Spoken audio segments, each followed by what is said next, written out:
Let us embark on an audacious journey through the fine and eternally soggy world of classic watercolor art techniques.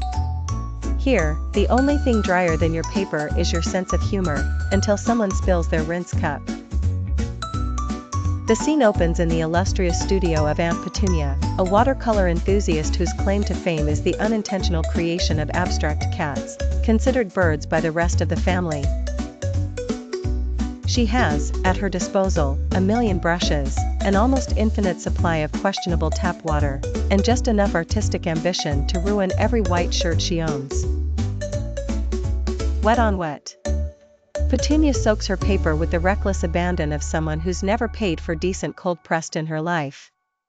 She drops in pigment, marveling as the colors roam freely, merging lovingly until her landscape resembles an impressionist sausage fest. Clouds, she claims, are meant to look like that, unpredictable and a little soggy around the edges. Next, we arrive at wet on dry.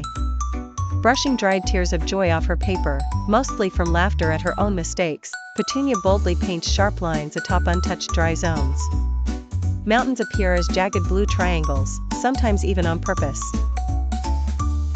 "Look at those crisp edges," she cackles, much to the distress of her cat, Toulouse-Lautrec, who secretly prefers oil pastels. Onward, lifting. A technique for when you've painted an accidental meteor where the sun should be. With the steady paw of someone chasing a housefly, Petunia dabs at the offending blob with a tissue. Voila! The meteor is now a respectable, if blindingly white, cloud. Mistakes become features. Petunia swears this is true art, and her cat concurs, provided there are treats. Let's not forget glazing. Once the first layer is dry, which takes roughly the age of enlightenment if humidity is high, a second and sometimes third layer of color is applied.